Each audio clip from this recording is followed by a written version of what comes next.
सभी भाई बहनों को शालूम। दानियल के 70 सप्ताह संदेश के दूसरे भाग में आप सभी का स्वागत है। अब मैं चाहता हूं कि आप इस पर ध्यान दें कि कैसे दानियल, यद्यपि वह परदेशी था, यद्यपि वह अपने लोगों से दूर था, यद्यपि वह अपनी कलीसिया से दूर था, जबकि वह कलीसिया की एक भी सभा में सम्मिलित नहीं हुआ था। उसके पास कोई चर्च ही नहीं था जहां जा पाता। उसके पास कोई गीतों का गायन नहीं था सिवाय उनके जिन्हें स्वयं उसी ने गाया था। इन सब के बीच में भी वह उस पर स्थिर बना रहा जो भविष्यवक्ता ने कहा था। आमीन आमीन। उसके पास कोई चर्च नहीं था जहां जा सके।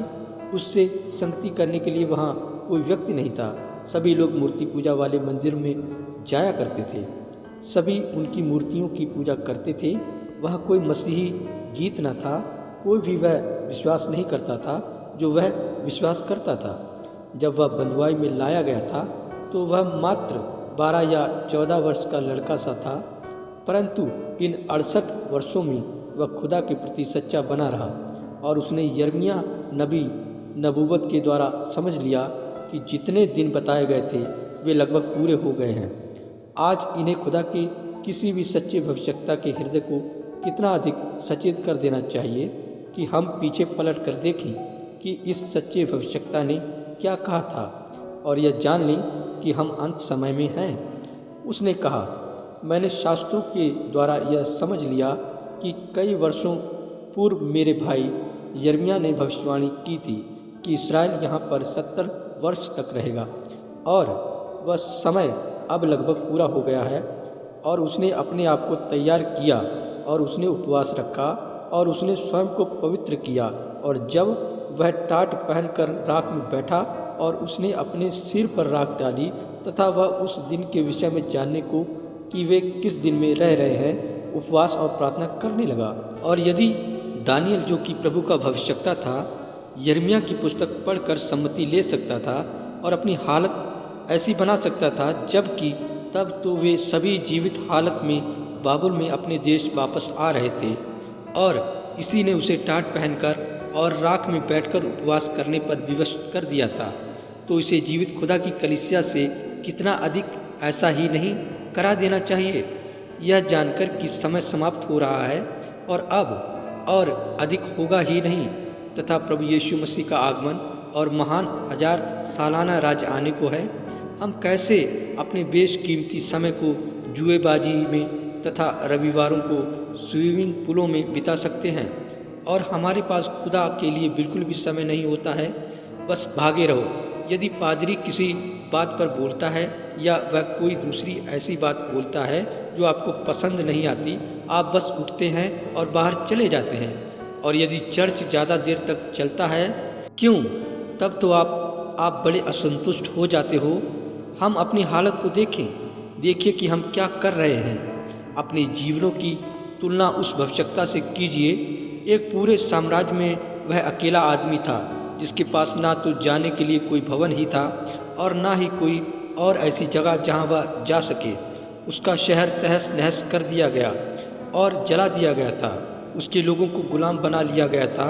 68 साल, 68, 69, 70, उसके पास केवल 2 वर्ष बचे थे।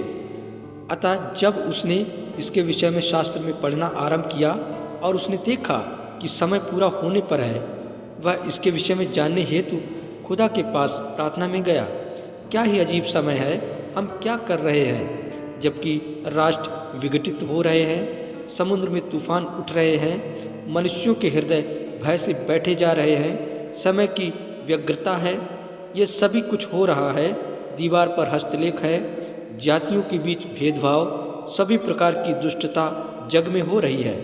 सभी जगह झगड़े और लड़ाइयाँ और परेशानियाँ हैं तथा हथियार शस्त्रागारों में टंगे हुए हैं कि क्यूबा जितना वह छोटा सा देश संसार को 10 मिनट में नाश कर सकता है, वे एक दूसरे से झगड़ रहे हैं। खुदा रहित जन को जो ना खुदा को जानते हैं और ना ही उसकी शक्ति को पहचानते हैं, और पवित्र आत्मा कलीसिया में चुने हुओं में चल फिर रहा है और 2000 वर्षों के बाद भी वह स्वयं को जीवता प्रकट कर रहा है कि वह कल और आज और युगानुयुग एक सा है। हम भला कैसे सुस्त व आलसी बनकर बैठे रह सकते हैं?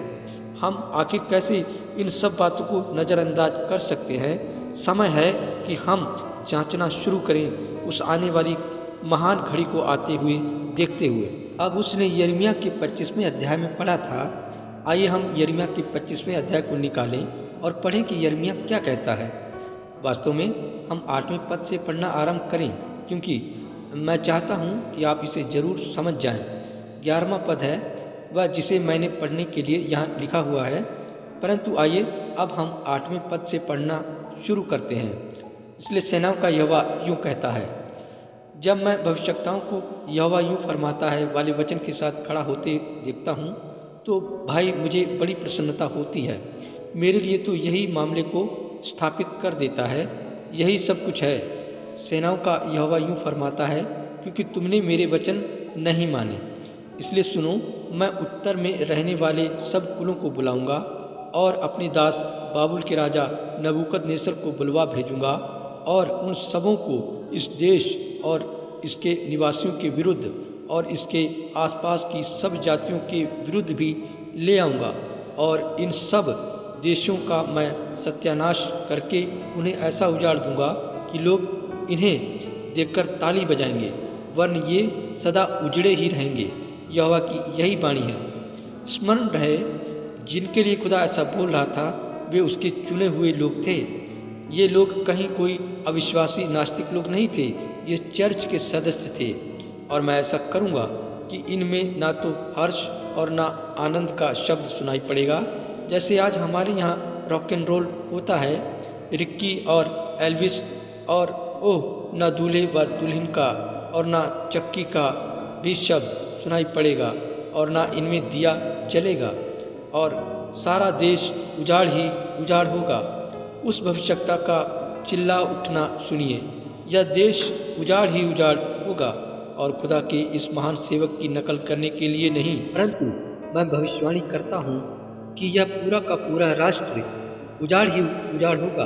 खुदा इस देश को इसके पापों के लिए दंडित करेगा। यदि खुदा ने इसराइल को, अपने चुने हुए लोगों को, अब्राहम के वंश को, जिसके साथ उसने वाचा बांधी थी और प्रतिज्ञा की थी, यदि उसने उन्हें उनके अधर्म के कामों के लिए बख्शा नहीं था, जबकि वे अपने हृदय तक धार्मिक थे, उनके पास बड़े बड़े गिरजे, याजक और रब्बी थे, परंतु चूंकि उनके बीच अनैतिकता और ऐसी ऐसी ही बातें आ गई थीं, अतः खुदा ने उनसे वही कटवा दिया जो उन्होंने बोया था। इसी प्रकार हमारे साथ भी होगा। 11वीं आयत, यह सारा देश उजाड़ हो जाएगा और अचंभे का कारण होगा। इसका मतलब हर कोई देखेगा और कहेगा, देखो यह उनकी हालत है, ये बहुत ही महान थे, परंतु अब उन्हें देखो। और ये सब जातियां 70 वर्ष तक बाबुल के राजा के अधीन रहेंगी। यह तो एक संपूर्ण जीवन काल है। तब जबकि आपकी अपनी वह धन्य बूढ़ी माँ बच्ची हुआ करती थी, वे वहाँ बिना खुदा के, बिना कलीसिया के, बिना गीत के, बिना किसी चीज़ के एक पूरी पीढ़ी तक, जब तक कि वह पापी पीढ़ी पूरी तौर से मर न गई थी। जब 70 वर्ष बीत चुके, तब मैं बाबुल के राजा और उस जाति के लोगों और कसदियों के देश के सब निवासियों को उनके अधर्म का दंड दूंगा। यह यहोवा की वाणी है, और उस देश को सदा के लिए उजाड़ दूंगा।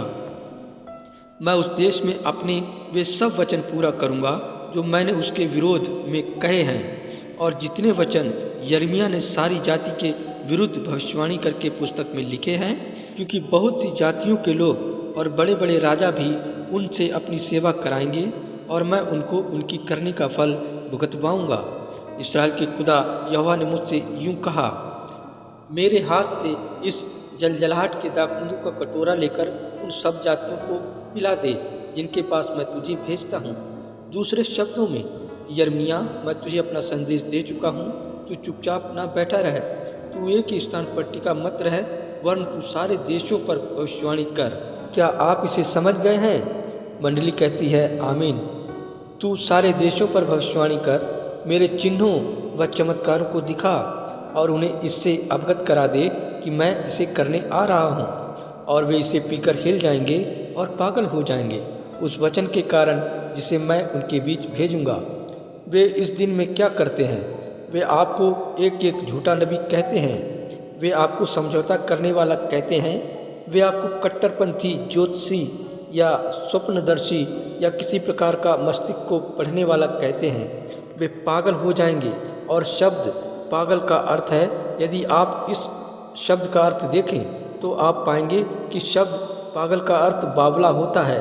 वे वास्तव में बावले हो जाएंगे और कहेंगे, तुम उन बेकार के लोगों पर, उन पवित्र पाखंडियों पर ध्यान मत दो, उस वचन के कारण जो मैं उनके बीच भेजता हूँ। क्या आप देख रहे हैं कि इतिहास अपने आप को फिर से दोहरा रहा है? यिर्मयाह उनके फरीसियों, सिद्दूकियों, हेरोदियों से या ये चाहे जो कोई भी हैं सहमत नहीं होगा। वह तो केवल उन्हें वचन बताएगा और इसके कारण वे उस पर पागल हो जाएंगे। समझे? अब ध्यान दें। सो मैंने यहोवा के हाथ से वह कटोरा लेकर उन सब जातियों को पिला दिया। यिर्मयाह अपने घर में ही बैठा न रहा। यिर्मयाह सिर्फ एक स्थान पर ही टिका नहीं रहा, बल्कि उसने सभी राष्ट्रों को उसे पिला दिया जिनके पास यहोवा ने मुझे भेजा। यिर्मयाह ने खुदा का वचन लिया, उसके वचन की दाखमधु, और दाखमधु उसके वचन की सामर्थ होती है। दाखमधु में एक ताकत होती है, दाखमधु में एक नशा होता है, दाखमधु के पीछे एक ताकत होती है। और यिर्मयाह ने कहा, और मैंने खुदा का वचन लिया और उसे प्रकट कर दिया। उस दाखमधु, उस सामर्थ को, मैं उस सामर्थ को उनके सामने दिखा चुका हूँ, और फिर भी उन्होंने इसे सुनना नहीं चाहा। और तब खुदा ने कहा, मैं उन्हें 70 वर्ष के लिए बाबुल में भेज दूंगा। और यही था वह जो उसने उनके साथ किया था। धर्मी और अधर्मी दोनों ही एक जैसे बाबुल में गए थे। अब आइए हम वापस अपने पाठ को देखें। दानियल पढ़ चुका था। जरा सोचिए, दानियल ने ठीक उन्हीं वचनों को पढ़ा था जिन्हें हम इस प्रकार पढ़ रहे हैं। दानियल ने उसी पवित्र शास्त्र को, उन्हीं विरामों को, उन्हीं वाक्यों, उन्हीं बातों को पढ़ा था जिन्हें मैं खुदा के अनुग्रह से आपको ठीक उन्हीं बातों को दिखाने के लिए कि हम अंत समय में रह रहे हैं, आपके लिए अगले कुछ संदेशों में पढ़ूंगा। और दानियल यिर्मयाह से वचन प्राप्त करके बाबुल में बंधुआई में गया था, और वह एक अभिषिक्त भविष्यवक्ता था, और उसने आश्चर्य कर्म चिन्ह प्रदर्शित किए, अन्य भाषाओं का अनुवाद कर लेता था, और उनके बीच चिन्ह व चमत्कार किए थे। फिर भी अकेला ही खड़ा रहा था, स्वयं अकेला। आमीन, वह अकेला खड़ा रहा था। परंतु यिर्मयाह ने इन वचनों को अनेकों वर्ष पूर्व लिख दिया था। परंतु बाद में जब दानियल उन्हीं वचनों का अर्थ बता रहा था, तो उसने कहा, अब 1 मिनट के लिए रुको, हम अंत समय के समीप आ रहे हैं, क्योंकि मुझे यहाँ रहते हुए 68 वर्ष पहले ही बीत चुके हैं। और खुदा के भविष्यवक्ता मेरे भाई ने, खुदा के सच्चे भविष्यवक्ता ने, जिसने स्वयं को भविष्यवक्ता साबित किया था, हमारे लिए भविष्यवाणी की थी। मेरे पास यह एक पुस्तक में लिखा हुआ रखा है, जिसमें कहा गया है 70 वर्ष पूरे होने हैं। ओ प्रभु खुदावन, हम अंत की समीपता में पहुंच रहे हैं। वह पूरी पीढ़ी मर चुकी है। प्रभु, अब आप क्या करेंगे? आपने हमें वापस भेजने का वायदा किया है, और वह स्वयं को प्रार्थना की अवस्था में लेकर आया। ओ खुदा, यदि कभी भी कोई ऐसा समय रहा है जब हमें स्वयं को सुधार कर सुव्यवस्थित कर लेना चाहिए प्रार्थना में लगने के लिए, तो वह अब है, क्योंकि हमने उसके सच्चे सेवक के रूप में प्रेरितों की पत्रियों के द्वारा, पवित्र आत्मा की चेतावनियों के द्वारा देख लिया है कि हम अंतिम दिन में हैं।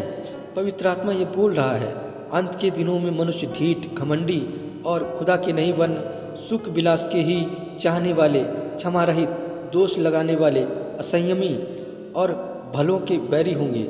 मैंने यह पत्रियों के द्वारा समझ लिया है, और मैंने समझ लिया है कि अंत के दिनों में मजाक उड़ाने वाले आएंगे। अंतिम दिन में मैंने समझ लिया है कि अंतिम दिन में राष्ट्र के विरुद्ध होंगे। मैंने समझ लिया है कि अंतिम दिन में बड़ी ज्वारियां लहरें उठेंगी। मैं समझ गया कि आकाश में भयावह दृश्य जैसे उड़न तश्तरियाँ दिखाई देंगी, आकाश में रहस्यमय चिन्ह दिखाई देंगे, और लोगों के हृदय भय से चलना बंद हो जाएंगे, समय की घबराहट होगी और लोगों में व्याकुलता होगी। मैंने पढ़ा है कि अंतिम दिन में वह सब संस्थाओं और डिनोमिनेशनों में जाएंगे और एक परिसंघ बना लेंगे। मैंने समझ लिया है कि अंतिम दिन में स्त्रियां अपने बालों को कटवाएंगी और बहुत छोटे छोटे बाल रखेंगी। मैंने समझ लिया है कि अंतिम दिन में वे छोटे कपड़े पहनेंगी और ऊंची एड़ी के जूते पहनकर चलेंगी, टक टक करके मटकती हुई, जैसा कि वे चलती हैं। मैं समझ गया हूँ कि अंतिम दिन में नैतिकता के स्तर में अत्यधिक गिरावट आ जाएगी। मैं समझ गया हूँ कि अंतिम दिन में प्रचारक झूठे चरवाहे होंगे जो समझौता करेंगे और लोगों को खुदा के वचन से पोषित नहीं करेंगे, वर्ण रीति रिवाज और धार्मिक मतों के पीछे जाएंगे। परंतु मैं समझ गया हूँ कि अंत के दिन में जंगल में से एक पुकारने वाले का शब्द होगा जो लोगों को मूल संदेश की ओर फेरेगा, जो लोगों को खुदा की बातों की ओर फेरेगा। मैंने पुस्तक से यह जान लिया है कि ये बातें घटित होंगी। मैं समझ गया हूँ कि अंत के दिनों में एक अकाल होगा। चर्च इतने अधिक संस्थागत हो जाएंगे और इतने कठोर और उसी प्रकार हो जाएंगे कि अंत के दिनों में अकाल पड़ जाएगा। और वह अकाल केवल रोटी व जल का नहीं होगा, वरन खुदा के सच्चे वचनों को सुनने का होगा। और लोग खुदा का सच्चा वचन सुनने की खोज में पूरब से पश्चिम तक, पश्चिम से उत्तर और दक्षिण तक मारे मारे फिरेंगे। परंतु गिरजे इतने अधिक संस्थागत और अपने ही रीति रिवाजों में इस कदर जकड़े हुए कठोर होंगे कि वे उसे सुनने न पाएंगे। मैंने पुस्तकों से यह समझ लिया है। परंतु उस दिन में ओ खुदा, दाऊद से एक शाखा फूट निकलेगी। मैंने समझ लिया है कि इससे पहले वह दिन अंत समय पर पहुँचे, खुदा एलिया को भेजेगा और उसके पास एक संदेश होगा जो बालकों के मनों को पूर्वजों की ओर फेरेगा, उन्हें मूलभूत अवस्था की ओर फेरेगा, फिर से वापस अंत पर लौटाएगा और शुरुआत करेगा।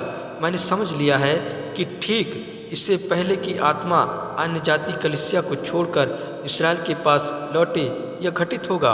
और मैंने इसे केवल पत्रियों के द्वारा ही नहीं समझ लिया है, मैंने इसे वचन के द्वारा, लिखित वचन के द्वारा समझ लिया है कि इस्राएल अपने देश लौट जाएगा और मैं उसे अपने देश वापस जाते हुए देखता हूँ।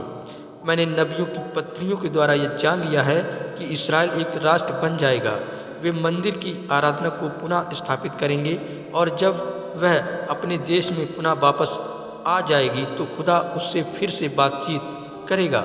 ओह, अंत के दिनों में उनके बीच दो भविष्यवक्ता उठ खड़े होंगे।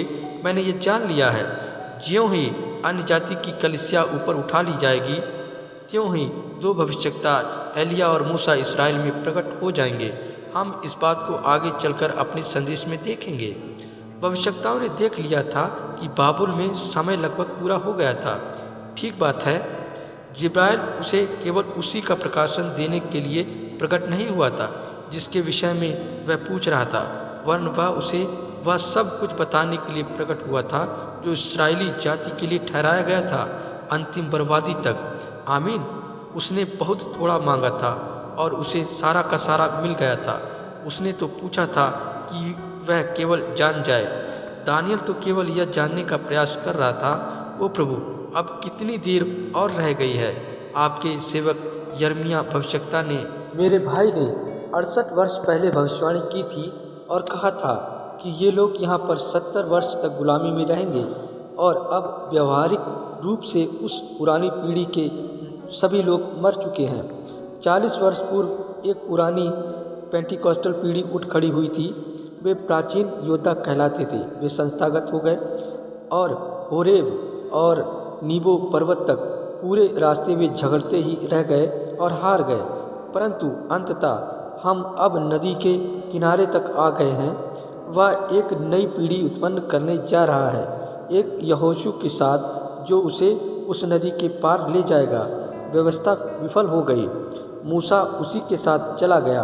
मूसा विफल हो गया था, यहोशू उन्हें पार ले गया था। हम पाते हैं कि संस्थाएं विफल हो गई हैं, परंतु खुदा का आत्मा यहोशू शब्द का अर्थ होता है यीशु हमारा उद्धार करता।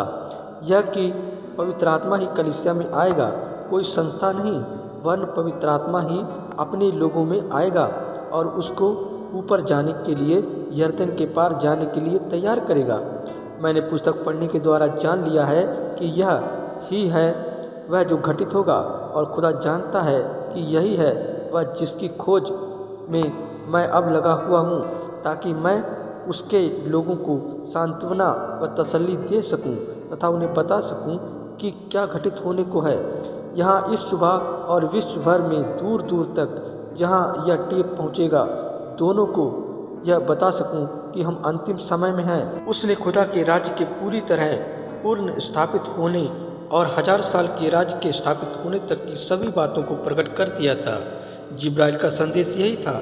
उसने कहा था, मैं तुझे ये बताने आया हूँ कि तेरे लोगों के लिए 70 सप्ताह ठहराए गए हैं। इस्राएली पीढ़ी के अंत तक 70 सप्ताह ठहराए गए हैं। वहाँ 70 सप्ताह ठहराए गए हैं। अब गौर कीजिए कि उसने क्या कहा था, वह या कि फिर से बहाल होने के लिए निकलने से लेकर तेरे लोगों और तेरे पवित्र नगर के लिए 70 सप्ताह ठहराए गए हैं।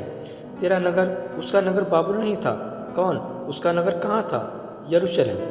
अब जब हम 7 या 6 मुखी पुष्टिकरण को देखेंगे तो हम देखेंगे कि वह नगर क्या है, और लेकर आएंगे और साबित करेंगे कि वह कौन था, इसे किसने बसाया था, या कहाँ से आया था, या कितने समय तक खड़ा रहेगा, क्या इसका फिर से निर्माण होगा, किस समय में होगा। ओह, बड़ी महान बातें हमारे लिए रखी हुई हैं। ठीक बात है, तेरे लोगों और तेरे नगर के लिए 70 सप्ताह ठहराए गए हैं कि अपराध का होना बंद हो। उसने कभी नहीं कहा था दानियल, इसमें कोई संदेह नहीं है कि जो उसने बताया था कि 70 सप्ताह हैं, मेरा मतलब है अब 70 वर्ष तकरीबन समाप्त हो गए हैं। 68 वर्ष हो गए और मात्र 2 ही और शेष रह गए, और हम देखते हैं कि यिर्मयाह की भविष्यवाणी बिल्कुल ठीक ठीक पूरी हो रही थी। 2 वर्ष पश्चात वे बाहर निकल आए थे। नहम्याह गया और राजा के पास से आज्ञा लेकर आया और मुश्किल के समय में दीवार बनाई। उन्होंने कार्य किया। उसने कहा, वह दीवार, इसको सुनिए, अपराध का होना बंद हो, पापों का अंत हो, पाप का अंत हो। किसके लिए? यहूदियों के लिए, तेरे लोगों के लिए ठहराए गए हैं, अन्य जातियों के लिए नहीं, तेरे लोगों के लिए, यहूदियों के लिए और तेरे नगर के लिए। न्यूयॉर्क नहीं, बॉस्टन नहीं, फिलाडेल्फिया नहीं, शिकागो नहीं, लॉस एंजल्स नहीं, रोम नहीं, वरन तेरे नगर यरूशलेम के लिए, कि उनके अंत तक अपराध होना बंद हो और पापों का अंत और अधर्म का प्रायश्चित किया जाए, और युगान युग की धार्मिकता प्रकट हो, और दर्शन की बात पर और भविष्यवाणी पर छाप दी जाए, और परम पवित्र का अभिषेक किया जाए। ध्यान दें, सो यह जान और समझ लें कि यरूशलेम, जो कि उसका नगर था, के फिर बसने की आज्ञा के निकलने से लेकर अभिषिक्त प्रधान अथवा मसीह के समय तक 7 सप्ताह 70 में से बीतेंगे। बस थोड़ा सा इंतज़ार करें जब तक हम इस पर पहुंच नहीं जाते हैं। ओह मेरे, यह तो वह आशीष है जिसे मैं तो एक रस्सी लेकर स्वयं को इसी जगह पर बांधने जा रहा हूँ। उसने अंत तक की सब बातें प्रकट की थीं। उसने कहा था, मैं अब तुझे केवल उन 2 वर्षों के विषय में ही नहीं बताऊंगा जो अभी आने शेष हैं। ये तो समाप्त हो जाएंगे, पूरे हो जाएंगे, और हम सभी यह जानते हैं कि वे वहाँ पर पूरे 70 वर्ष तक रहे थे और फिर बाहर निकल कर आए थे, ठीक जैसा भविष्यवक्ता ने कहा था। और यशायाह, मेरा मतलब है दानियल, ने उस भविष्यवक्ता का विश्वास किया था। सो यहाँ वह बिल्कुल तैयार था। यह ठीक बात है। और अब जब जिब्राइल आया तो उसने कहा, मैं तुझे उन सब बातों को दिखाने आया हूँ कि तुझ पर इन चीज़ों को प्रकट करूँ जो अंत तक होनी है। समझे? देखा, उजाड़ने वाली घृणित वस्तु का अंत, और यहाँ तक कि समाप्ति सब चीज़ों का अंत है, दिखाऊंगा। मैं तुझे दिखाने जा रहा हूँ कि क्या क्या घटित होने जा रहा है। अब सुने, इसे समझिए। दानियल, मुझे तेरे पास भेजा गया है। तू स्वर्ग में अति प्रिय ठहरा है, और मैंने तेरी प्रार्थनाएं सुनी हैं, और मैं तुझे यह बताने के लिए नीचे उतर आया हूँ कि अब से लेकर अंत तक, सभी चीज़ों के अंत तक, यहूदियों और यरूशलेम के लिए क्या ठहराया गया है। अब क्या आप समझ गए हैं क्लास? यदि हमें यह पता लग जाए कि ये 70 सप्ताह क्या हैं, तो हमें ये भी पता चल जाएगा कि सब चीज़ों का अंत कब होगा। ओ मेरे, इसे जानने हेतु खुदा ही हमारी सहायता करे। यह हमें बताता है इन्हीं पन्नों में कहीं उस समय से लेकर इस समय तक के विषय में बिल्कुल ठीक ठीक सभी चीज़ों के अंत तक, और यह इसमें 1 मिनट की भी चूक नहीं करेगा।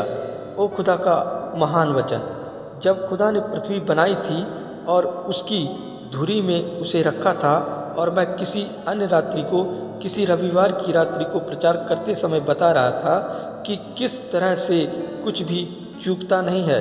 क्यों यह दुनिया इतनी सिद्धता से घूम रही है कि वे आपको सटीकता से बता सकते हैं कि सूर्य व चाँद कब गुजरेंगे। आज ठीक 20 वर्ष पश्चात मिनट की सटीकता से मैं आपको संसार की किसी भी घड़ी से यह नहीं बता सकता हूँ। वह 1 महीने में 2 या 3 मिनट पीछे अथवा 2 या 3 मिनट आगे हो जाती है।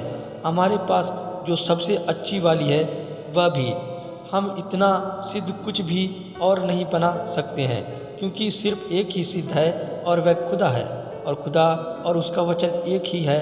अतः खुदा का वचन सिद्ध है। और यदि हम इन दिनों में ढूंढ पाते हैं तो हम यह भी जान जाएंगे कि सभी बातों का अंत कब होगा। क्या आप इसे समझ गए हैं? यह सभी चीज़ों के अंत तक ठना हुआ है। 24वां पद, तेरे लोगों और तेरे पवित्र नगर जो कि यरूशलेम है। मुझे यहाँ पर 21वां 24वां पद मिल गया है। यीशु ने इसका मत्ती 24 में हवाला दिया है। अब भाई कॉलेज, यदि वे इस सुबह यहाँ पर हों, मैं नहीं जानता हूँ कि वे यहाँ पर हैं या नहीं। उस रात्रि को प्रश्नोत्तर के दौरान उन्होंने एक प्रश्न पूछा था। मेरा अनुमान है कि मैं इसे यहाँ पर बोल सकता हूँ। भाई कॉलिन, उस उजाड़ने वाली घृणित वस्तु के विषय में देखिए कि इसका क्या अर्थ है।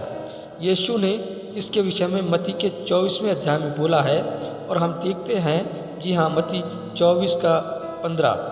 अब मैं इसे जल्दी से निकालता हूँ ताकि हम देख सकें कि यीशु दानियल का हवाला देते हुए उसी वस्तु के विषय में बता रहे हैं। आप जो इस संदर्भ को लिखना चाहते हैं, मैं उन्हें ये बता दूं कि यह मत्ती 24:15 है।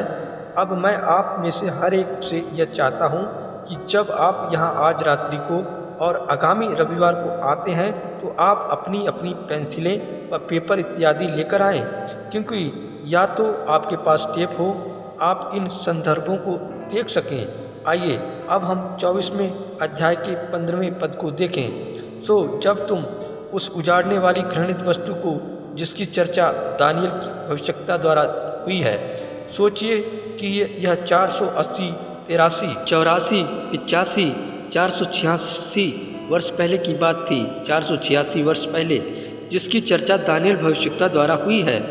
पवित्र स्थान में खड़ी हुई देखो। अब आप अपनी बाइबल में देखिए, यहाँ कोष्ठक में जो पढ़े वह समझे। अब यहाँ पर वह यहूदियों से बातें कर रहा है। वे जानना चाहते हैं इस मंदिर का क्या होगा, कब इसका विनाश होगा, कब वह फिर से बनेगा, वह समय कब आएगा जब यहाँ पत्थर पर पत्थर भी न छूटेगा, यह मंदिर कितने दिनों तक खड़ा रहेगा। यीशु ने कहा, जब तुम उस उजाड़ने वाली घृणित वस्तु को देखो। जब दानियल पवित्र स्थान में खड़ा हुआ था, यीशु ने कहा, जब तुम इन बातों को घटित होता हुआ देखो तो जो इसे पढ़े वह समझे कि वह किसके विषय में कह रहा था। यही कारण है कि हम खुदा से प्रार्थना कर रहे हैं कि वह ही इसे इतना स्पष्ट कर दे कि संदेह की एक भी छाया भी न रहे, क्योंकि इन बातों में हमें अपना अनुवाद प्रस्तुत नहीं करना है। इसे तो यहोवा यूँ फरमाता है वाले वचन के जरिए ही आना होगा। इसलिए मैं इसे यहीं पर तब तक के लिए छोड़ रहा हूँ जब तक मैं इसे समझ नहीं जाता हूँ। उस पर सारी बातें प्रकट कर दी वह घृणित वस्तु। और याद रखें, इसका वैसे ही संयुक्त अर्थ है या उसका दोहरा अर्थ है। जैसे मैंने अपने पुत्र को मिस्र से बुलाया, जैसे इस्राएल बाहर बुलाया गया था, वैसे ही यीशु उसका पुत्र भी मिस्र से बुलाया गया था। और इस बात का घटित होना उतना ही सुनिश्चित है जितना कि मेरा यहाँ खड़ा होना। और उसने इसे एक अति सुव्यवस्थित तरीके से किया है और इसे गिरजों से गुप्त रखा है। ओह, जब हम उन 6 मुखी विषयों को देखेंगे तो हम जान जाएंगे कि उसने इस भेद को किस प्रकार कलीसिया से छिपाए रखा, ताकि कलीसिया हर मिनट इसे देखती रहे और जान नहीं सकी कि वह कब आ रहा है। परंतु अब कलीसियाई काल करीब करीब खत्म हो गया है, अतः अब ये उसकी आमद के लिए बस तैयार हो गया है, बस तैयार ही हो रहा है। यह पवित्र शास्त्र के लेखों में से एक महत्वपूर्ण लेख है। यह कहता है, यह यहूदी राष्ट्र यहूदी लोगों के अंत के विषय में बताता है। यह लेख ये 70 सप्ताह दानियल के वहाँ से चलने से लेकर सभी चीज़ों के अंत तक के विषय में बिल्कुल ठीक ठीक बताते हैं। यह एक अति महान समय सूचकों में से एक है। कितनों ने मुझे यह कहते सुना है, यदि आप यह जानना चाहते हैं कि यह सप्ताह का कौन सा दिन है तो आप कैलेंडर को देखिए। यदि आप यह जानना चाहते हैं कि हम कौन से समय में रह रहे हैं तो आप इसराइल को देखिए। यह सच है, खुदा का कैलेंडर ठीक यही है और इसी से लिया गया है। पवित्र शास्त्र को कोई भी ज्ञाता, पवित्र शास्त्र का कोई भी विद्वान, कोई भी आपको यह बता देगा कि यही समय सूचक है, वह यहूदी। अब क्या समय हो गया है, हम जल्दी ही लोगों गर्मी मैं इन 70 सप्ताहों का अन्य जाति से कोई संबंध नहीं है। इन 7 मोहरों, 7 महामारियों, 7 हायों, 7 तुरहियों का अन्य जाति से कोई संबंध नहीं है। उस समय अन्य जाति की कलीसिया महिमा में होगी। इनका हमसे अन्य जाति कलीसिया से कोई संबंध नहीं है। इनका तो केवल इसराइल से संबंध है, दानियल तेरे लोगों और यरूशलेम के लिए। अब और यह इस तथ्य को प्रकट करता है कि खुदा इसराइल से केवल तभी बात करता है जब वे अपने देश में होते हैं। हालेलुया। मैं समझता हूँ कि यही वह केंद्र की बात है जिसे मैं हिट कर रहा हूँ। ठीक यही वे सर्वदा ही वहाँ से दर्शाने की चेष्टा करते हैं। जब इसराइल वहाँ पर दानियल के समय से था और एक प्रख्यात लेखक, क्योंकि मैं जानता हूँ कि उसके कुछ अनुयायी यहाँ पर बैठे हुए हैं, इसलिए मैं इसे नहीं बोलूँगा, लेकिन यही कारण है कि उनके पास यह सारी झूठी व व्यर्थपूर्ण बातें हैं। क्या आप जानते हैं कि सेवंथ डे एडवेंटिस्ट बनने से पहले मैलेराइट्स ने वहाँ ऊपर क्या किया था? आपने यह कुरियर पेपर में देखा होगा। सन 1919 में उन्होंने पंख लगा लिए थे और वे उस प्रथा ऊपर चढ़ गए थे उड़ जाने के लिए। वे दानियल के 70 सप्ताहों का अध्ययन कर रहे थे। देखा आपने, वे मिलेराइट लोग। इसके बाद आगे चलकर श्रीमती एलन वाइट ने, जो उनकी भविष्यवाणी थी, वापस पीछे मुड़ी और अपने आप को सेवंथ डे एडवेंटिस्ट कहने लगी और अब उन्होंने अपना नाम वॉइस ऑफ प्रोफेसी, भविष्यवाणी की आवाज़ रख लिया है।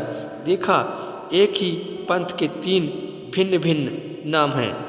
अब परंतु ये गलती पर थे, क्योंकि वे उन 70 सप्ताहों को इसराइलियों और अन्य जातियों दोनों पर ही लागू करने की चेष्टा कर रहे थे। और जबकि यहाँ पर वह कह रहा है, ये तेरे लोगों के लिए है, और खुदा ने एक इसराइली से फिलिस्तीन के बाहर कभी बात नहीं की है। और जब 62 सप्ताहों के बीतने पर मसीह यानी अभिषिक्त जन काटा गया था, अपने लिए नहीं वरन हमारे लिए काटा गया था, तो तभी से इसराइल तितर बितर हो गया था और वे फिर कभी वापस लौटकर अपने देश नहीं आए, परंतु केवल कुछ वर्षों पहले ही वे वापस अपने देश लौट रहे हैं। अतः कलीसियाई काल के समय की गिनती वहाँ नहीं की गई थी। क्या आप इसे समझ गए हैं मंडली? आमीन। अतः यह 1919 नहीं हो सकता था। मैं आपको दिखा सकता हूँ कि 1919 में कुछ हुआ था। तब वह स्वर्गदूत, जब तीसरे स्वर्गदूत का संदेश आया था और हाय चालू हो गई, परंतु यह वो न था। वह तब था जब युद्ध रहस्यमय तरीके से रुक गया था। हम इसे 7वें अध्याय में देखते हैं। जब हम 7वें अध्याय को लेंगे, आप सभी ने मुझे उस पर प्रचार करते हुए कई बार सुना है। देखें, जब उस स्वर्गदूत के संदेश ने कहा, जब तक हम दासों यानी इसराइलियों पर मोहर ना कर दें, पृथ्वी की चारों हवाओं को थामे रहो और वे तब तक प्रतीक्षा करते रहे हैं जब तक अन्य जातियों का पूरा समय बीत ही नहीं जाता है, और जब वह आता है तब वह इसराइलियों पर मोहर देता है। 1,44,000 इसराइली पवित्र आत्मा ग्रहण करते हैं। यहाँ है 1,44,000 जो मोहर किए जाते हैं।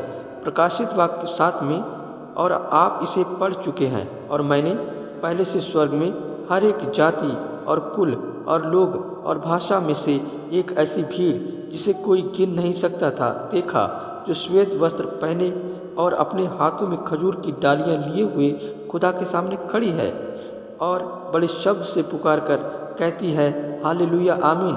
हमारे खुदा की स्तुति और महिमा और ज्ञान और सामर्थ और शक्ति युगानुग बनी रहे, आमीन। वे चिल्ला उठे। यूहन्ना उन्हें समझ नहीं सका था, परंतु उसने पीछे की ओर देखा और उसने सीनै पर्वत पर देखा महिमा। उसने वहाँ पर 1,44,000 को देखा था, जो कि स्त्रियों के द्वारा दूषित नहीं किए गए थे।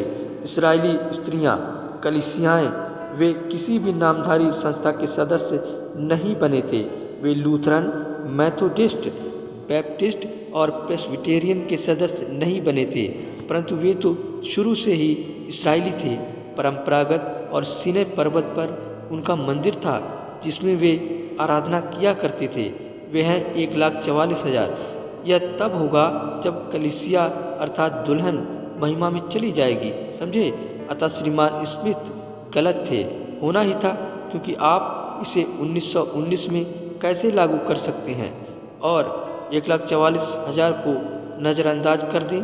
ऐसा करके तो आप फिर से रसलवाद में पहुंच जाते हो, समझे। आप फिर से रसलवादी विचारधारा में पहुंच जाते हैं, जिसके अनुसार यीशु 1914 में आ चुका। 1919 में वह कलीसिया को ऊपर लेकर चला गया था, और अब वह अपनी रहस्यमयी देह में इस संसार में चारों ओर चल फिर रहा है, और दादी माँ की कब्र पर और दादी की कब्र पर जा रहा है और उन सबों को जिला रहा है, उन सबों को जो रसलवादी थे। बकवास। यह वचन के साथ तर्क संगत सिद्ध नहीं होता है। यह ठीक हो ही नहीं सकता है। जी नहीं श्रीमान, यह ठीक नहीं है, परंतु खुदा के पास सत्य है, और केवल खुदा ही एक अकेला ऐसा है जो इसे प्रकट कर सकता है और इसे वहाँ अंदर रख सकता है और हमें इसे बिल्कुल ठीक ठीक दिखा सकता है, समझे। मैं विश्वास करता हूँ कि वह इसे करेगा। मैं इसे नहीं जानता हूँ, मैं आपको सत्य बता रहा हूँ। मैं नहीं जानता हूँ, परंतु मैं विश्वास कर रहा हूँ, मैं विश्वास कर रहा हूँ कि वह ही इसे करेगा। अतः आप देखें, जब तक इसराइल, खुदा ने कभी इसराइल से बात नहीं की। मैं चाहता हूँ कि आप इस बात को अपने मस्तिष्क में बैठा लें। यही बात मैंने उस भाई को जो यहाँ बैठा है और इसराइल जाने की बात कर रहा था समझाने की चेष्टा की थी। इसराइल से दूर ही रहो। आप सभी लोग जो इसराइलियों को बदलने की बात करते हो, इस संदेश के समाप्त होने से पहले आप जान जाएंगे कि यह वचन के अनुसार और आत्मा के अनुसार यहोवा यूं फरमाता है वाला वचन है। इसराइल परिवर्तित होगा। एक ही रात में पूरा इस्राएली देश परिवर्तित हो जाएगा। बाइबल ने ऐसा ही कहा है, परंतु इस समय सुसमाचार उनके लिए नहीं है, परंतु कुछ बागी किस्म के लोग हैं जो निकल आए हैं। वे यहूदी समाज से बाहर के हैं। यह अंदर आएंगे और उद्धार पाएंगे। यह सत्य है। मैं इसका अपने पूरे हृदय से विश्वास करता हूँ, परंतु याद रहे, जब तक इसराइल अपने देश से बाहर है उनका उद्धार नहीं हो सकता। अब वे लौट रहे हैं और वे बचा लिए जाएंगे, सारा इस्राएली राष्ट्र एक ही दिन में। बाइबल ने ऐसा ही कहा है, एक दिन लेकर आएगा संपूर्णता से सारे के सारे इस्राएल को वापस खुदा के पास। इन्हीं दिनों में से किसी दिन एक ऐसा महान व जबरदस्त बात इस्राएल को छुएगी जो पूरे देश को हिलाकर रख देगी। भविष्यवक्ता ने भी चिल्लाकर यह कहा था, एक दिन में ही तूने ऐसा कर दिया, एक ही दिन में वे इसे देखेंगे। वहाँ पर एक बहुत ही शक्तिशाली घटना होगी। मेरी राय में तो यह एक शक्तिशाली भविष्यवक्ता होगा जो उठ खड़ा होगा और इस्राएल के सम्मुख खड़ा हो जाएगा और उन लोगों को यह बात सिद्ध करके दिखाएगा कि वो मसीहा अभी भी जीवता है, जिसे मसीहा को उन्होंने ठुकरा दिया था वह अब आ गया है। क्योंकि अब वे उस छोटी बाइबल को, उस यहूदी बाइबल को पढ़ रहे हैं। वे इसे पीछे से आगे की ओर पढ़ते हैं। वे इसे इसी रीति से ही पढ़ते हैं। और आप जानते हैं कि यहूदी भाषा किस प्रकार लिखी जाती है। सो जब वे उसे पढ़ते हैं, जो लेवी पेतरूस ने उनके पास लाखों की संख्या में भेजी थी, वे उसे पढ़ते हैं। उन्होंने कहा, यदि यह यीशु, ये वे इस्राएली हैं जो ईरान में पले बढ़े थे और वहाँ पर जिन्होंने मसीह के विषय में कुछ नहीं सुना था, और जब वे अपने देश आने के लिए तैयार हुए तो वे उन वायुयानों में चढ़ ही नहीं रहे थे। वे तो वही पुराने हलों से जुताई कर रहे थे। आपने यह लुक पत्रिका में पढ़ा था। आप में से कितनों ने लुक और टाइम्स पत्रिकाओं में आए उन लेखों को पढ़ा था? क्यों, निश्चय ही आपने इन लेखों को पढ़ा होगा। समझे, वे वहाँ पर उन वायुयानों में चढ़ ही नहीं रहे थे। वह बूढ़ा रब्बी वहाँ खड़ा हुआ और बोला, स्मरण रहे, हमारे भविष्यवक्ता ने कहा था कि हमें उकाब के पंखों पर अपने देश वापस जाना होगा। हालेलुया। राष्ट्र विघटित हो रहे हैं, इस्राएल जाग रहा है। वे चिन्ह जिनकी भविष्यवाणी बाइबल में की गई पूरे हो रहे हैं। अन्य जातियों के दिन गिने जा चुके हैं, उनके दुखों के दिन भी गिने जा चुके हैं। ओ बिखरे हुए, वापस अपनों के पास लौट आओ। अब आपके लिए यही भला होगा कि आप जाग रहे हों। आप इसे सुन चुके हैं, आप इसे कई बार सुन चुके हैं, परंतु इन्हीं दिनों में से एक ऐसा दिन आने वाला है जब आप इसे अंतिम बार सुनेंगे। इस्राएल अपनी मातृभूमि में लौट रहा है। वह दिन जब खुदा ही इस्राएल को एक देश के रूप में ठान ले, वह दिन होगा जिसमें एक भी अन्य जाति बचाया नहीं जाएगा। मैं इसे इन 70 सप्ताहों से साबित करूंगा। यदि मैं बस उन दिनों को ढूंढ सकूं, मैं जूलियन कैलेंडर और खगोल शास्त्री कैलेंडरों और रोमी कैलेंडर और उन सभी का अध्ययन कर रहा हूँ। इनमें अवश्य ही कुछ न कुछ पाया जाता है। कोई चीज़ तो है, खुदा इसके विषय में जानता है और वह इसे प्रकट करने में सक्षम है। समझे, मैं जानता हूँ कि जूलियन कैलेंडर में एक वर्ष में 365 व 1/4 दिन होते हैं। वे सारे के सारे गड़बड़ाए हुए हैं, परंतु कहीं ना कहीं एक सत्य है जरूर। मैं बहुत से गिरजों को, बहुत सी संस्थाओं को, बहुत से लोगों को या वह करते हुए, और कुछ को हेल मैरी, और कुछ इसकी और कुछ उसकी और कुछ किसी दूसरे की आराधना करते देखता हूँ। कहीं ना कहीं तो एक सत्य अवश्य ही होना चाहिए, कहीं ना कहीं तो एक खुदा अवश्य ही होना चाहिए, कहीं ना कहीं तो एक संदेश होना ही चाहिए। मैं देखता हूँ कि झूठे नबी खड़े हो रहे हैं और ऐसा ढोंग कर रहे हैं मानो कि हृदय के गुप्त भेदों को प्रकट कर रहे हैं, और अन्य सभी प्रकार की चीज़ें हो रही हैं। तब तो कहीं ना कहीं एक सच्चा भविष्यवक्ता भी अवश्य ही होना चाहिए, जिसकी नकल करके यह विरोधी तैयार किए गए हैं। मैंने लोगों को शरीर के जोश में भरते हुए और चीखते चिल्लाते हुए और कुछ भी करते हुए देखा है, और फिर बाहर जाकर किसी भी प्रकार का जीवन व्यतीत करते हुए देखा है, परंतु कहीं ना कहीं तो वास्तविक पवित्र आत्मा भी होगा। मैं लोगों को धार्मिक रूप धरते देखता हूँ, बड़े धर्मी बनने की कोशिश में। मैं जानता हूँ कि एक असली खुदा है, कहीं ना कहीं तो एक असली पवित्र आत्मा अवश्य ही है, क्योंकि ये तो वे पाखंडी हैं जो इसी की नकल से बना है एक नकली। कहीं ना कहीं तो एक होना चाहिए जो वास्तविक हो, एक मनुष्य, एक लोग, एक कलीसिया, एक खुदा। कहीं ना कहीं तो कुछ होगा जो सत्य हो, क्योंकि ये सभी तो उसी की नकल है। कहीं ना कहीं तो वह कोई असली चीज़ अवश्य ही होनी चाहिए। मैंने इस कलीसिया को आपके वरदानों के विषय में बोला है। भाई ब्रैनम पुलपिट पर 4 बार खटखट करते हैं। आप अपने वरदानों की सुने और उन्हें वचन से परखें। आज जबकि आसमान असली वालों से भरा पड़ा है, तो हम किसी विकल्प को ना अपनाएं। आइए हम असली वालों को ही बनाए रखें, या तो हम असली को पाएं या एक भी ना मिले। आमीन। अब बंद करते में यही वास्तविक सत्य है कि खुदा इस्राएल से केवल तभी बात करता है जब वह अपने देश में होती है। आइए देखें, जब अब्राहम अपने देश को छोड़कर मिस्र चला गया था तो क्या हुआ था? वह खुदा की इच्छा से ही बाहर चला गया था और तब तक आशीषित नहीं हुआ था जब तक वह अपने देश वापस न लौट आया। जब तक वह अपने देश वापस न लौट आया, खुदा ने ना तो उससे कोई बातचीत की, ना ही उसे कोई दर्शन दिया और ना ही कोई दूसरी बात उसके साथ हुई। अब इस्राएल की ओर देखिए। जब उनको 400 वर्ष के लिए मिस्र में भेज दिया गया था, उनके बीच ना तो कोई आश्चर्य कर्म हुआ, ना ही कोई चिन्ह दिखाई दिया। उनके बीच एक भी काम नहीं हुआ। पुस्तक के इतिहास में कुछ भी दर्ज नहीं मिलता है। वही पुराना 99 का चक्कर रहा। गिरजे जाना, मेमना चढ़ाना, एक हेल मैरी बोलना या वह जो कुछ भी था, फिर वापस वही। अगले वर्ष फिर से वे ठीक इन्हीं कामों की पुनरावृत्ति किया करते थे। याजक गण सभी प्रकार के तर्क वितर्क किया करते थे। अमुक अमुक रब्बी, हम अमुक अमुक रब्बी का चुनाव करेंगे, उसके पास अधिक ज्ञान है, वह मिस्रियों के विषय में बेहतर जानता है। पहली बात आप जो जानते हैं वह यह है कि मिस्रियों और उनमें अर्थात इस्राएलियों में सब कुछ एक सी ही बातें थीं। आज ठीक यही मामला गिरजों के साथ भी है।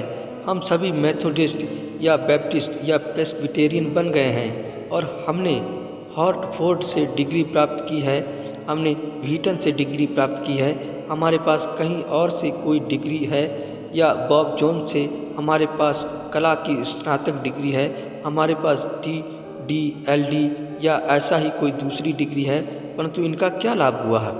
बस बकवास का ढेर। या ऐसा ही है जैसा मिस्र में था। और खुदा ने इसराइल से तब तक कोई बात नहीं की जब तक वह अपने देश वापस न लौट आया। मेरी बात सुनो, यहोवा यूँ फरमाता है, खुदा अपनी कलीसिया से तब तक कोई बात नहीं करेगा जब तक वह अपने देश में इस घड़ी के संदेश में खुदा के मूल वचन में वापस लौटकर नहीं आ जाती है। वास्तविक मूलभूत पर वापस लौट आओ।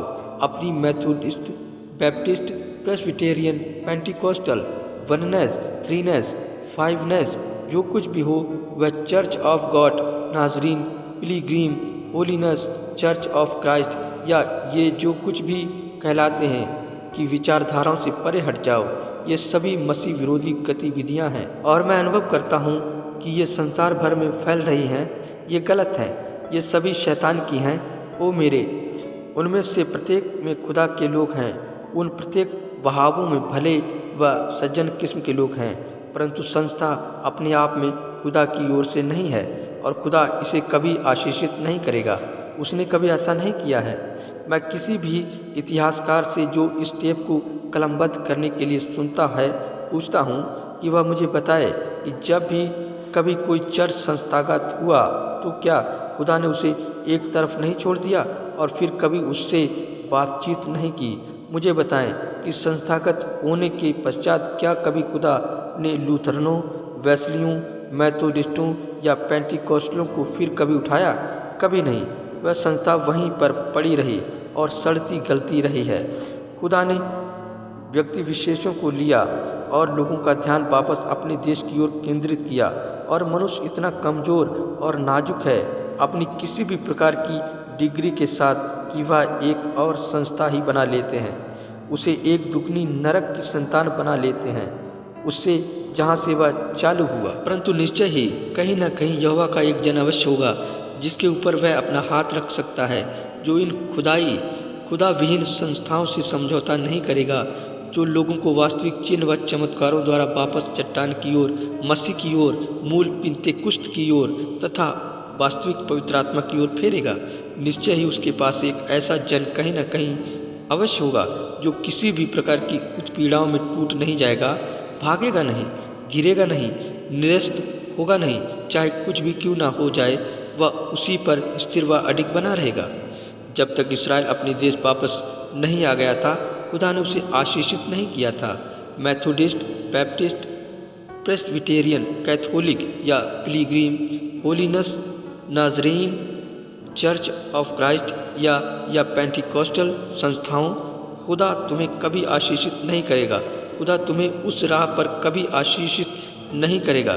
तुम अपने देश वापस लौट आओ, शुरुआत पर उसी पिन्तेकुस्त के अनुभव पर लौट आओ जब जीवते खुदा की सामर्थ्य ने उन हजारों लोगों को बदल दिया था तथा उनके हृदय को खुदा की अग्नि से प्रज्वलित कर दिया था, जिसने बनावटी चिन्हों को नहीं और ना ही मानव निर्मित दिमाग को पढ़ने वाली कला को, ना ही किसी प्रकार के उपहास को और ना ही उस चूहा दौड़ को जो यहाँ अमेरिका में होती है, वन वास्तविक व विशुद्ध चिन्हों को दिखाया था, जिसमें लोग इसकी होड़ करते हैं कि कौन बड़े से बड़ा पंडाल लगा सकता है या कौन ज़्यादा से ज़्यादा भीड़ बटोर सकता है।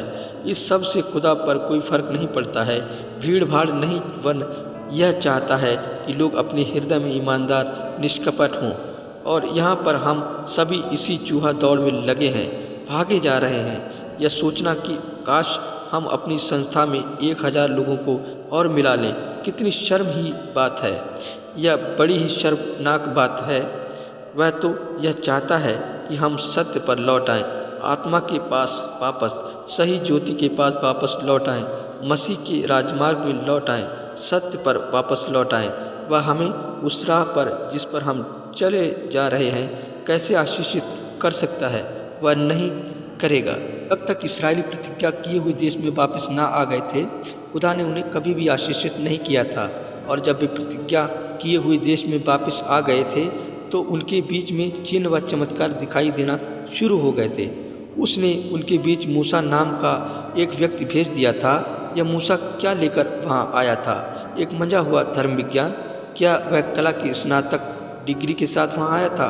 क्या वह LLD PhD की उपाधि के साथ वहाँ आया था? वह यहोवा की सामर्थ्य के साथ आया था और एक संदेश के साथ, इस देश से वापस अपने देश को लौट जाओ, वापस चलो ओ तितर बितर लोगों, अपनों के बीच लौटो।